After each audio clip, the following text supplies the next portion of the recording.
Work energy theorem है ना। ध्यान देना, वर्क एनर्जी थ्योरम, चाहे पेपर में वर्क एनर्जी थ्योरम निकालना चाहे काइनेटिक एनर्जी निकालना है बेटा, दोनों क्या रहेगी, लगभग सेम रहेगी, है ना। थोड़ा बता दूंगा क्या होता है। देखो वर्क एनर्जी थ्योरम निकालोगे तो अपन इसको पहले थ्योरम बोलना चाहिए, तो बोलो जो काइनेटिक जो वर्क होता है ऑब्जेक्ट पर, बोलो वो किसके इक्वल होता है, वो होता है उसकी इंक्रीजिंग काइनेटिक एनर्जी। बोलो वर्क होता है, जो वर्क होता है वो किसके बराबर होता है, इंक्रीजिंग काइनेटिक एनर्जी, है ना बेटा। जो वर्क होता है वो क्या होता है ना, जो ऑब्जेक्ट पर वर्क करते हैं वो किसमें बेटा बदल जाता है, उसकी इंक्रीजिंग काइनेटिक एनर्जी में।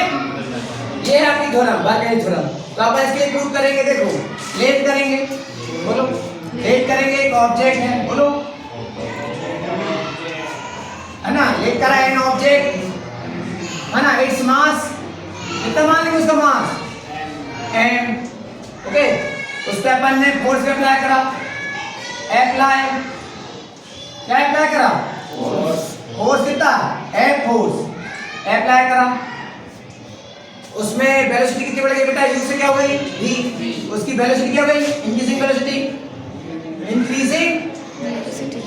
कितनी हो गई बेटा उसकी, वो इंक्रीजिंग वेलोसिटी हो गई उसकी, यू से क्या हो गई वी, कितना टाइम में टी, डिस्प्लेसमेंट कितना हुआ बेटा, डिस्प्लेसमेंट कितना हुआ है, ये सब अपन लिख देंगे।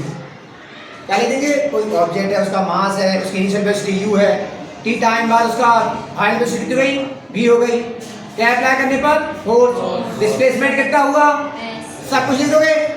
अब आप देखना, अब आप कुछ दो शब्द लिखने हैं आपको और जो आप जानते हो बेटा, आप बताओ वर्क बराबर क्या होता है, बोलो वर्क होता है, बोलो फोर्स इनटू डिस्प्लेसमेंट।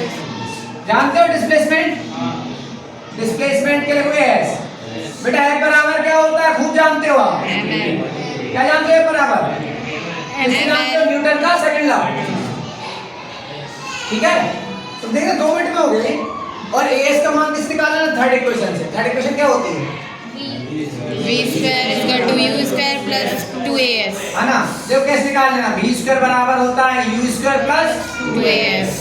और ध्यान देना कुछ बोल रहा हूँ, अगर काइनेटिक एनर्जी निकालना हो तो आप u को 0 कर देना, क्या कहा, u को 0, काइनेटिक एनर्जी निकालना है तो करना u को ये सेम ऐसे करना है, लेकिन वर्क एनर्जी थ्योरम करोगे तो आप u को 0 मतलब इनिशियल वेलोसिटी को 0 मत मानना, मतलब शुरू में उसकी वेलोसिटी कुछ है u है, अपन ने शुरू में 0 नहीं मानी ऑब्जेक्ट को।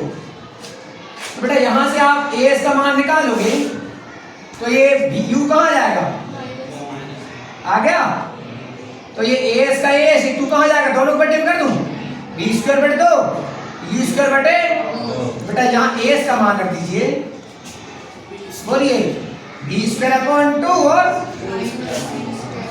बेटा अलग अलग मल्टीप्लाई कर दीजिए और इसमें भी कर दीजिए। बेटा ये काइनेटिक एनर्जी है ना, ये फाइनल काइनेटिक एनर्जी, बोलो ये फाइनल काइनेटिक एनर्जी है, और ये कौन सी है, इनिशियली काइनेटिक है कि नहीं, और ये वर्क आ गया। वर्क की क्या होती है, एनर्जी, वर्क बराबर क्या होती है बेटा, वर्क की एनर्जी होती है, वर्क की क्या होती है, तो बस, तो भैया वर्क आ गया, इंक्रीजिंग काइनेटिक एनर्जी। देखो भाई आप बताओ, पहले वाली एनर्जी को बाद वाली से घटा दोगे तो पता चल जाएगा ना कितनी बढ़ गई। जैसे मान लो पहले थी एनर्जी 10 और बाद में हो गई 15, कितनी बढ़ गई, आपने क्या करा, बाद वाली में से पहले वाली माइनस, तो यही बाद वाली में से फाइनल वाली में से इनिशियल वाली कर दी, इससे क्या पता चला, increasing kinetic energy, increasing kinetic energy. तो वर्क ये तुम्हारी क्या है,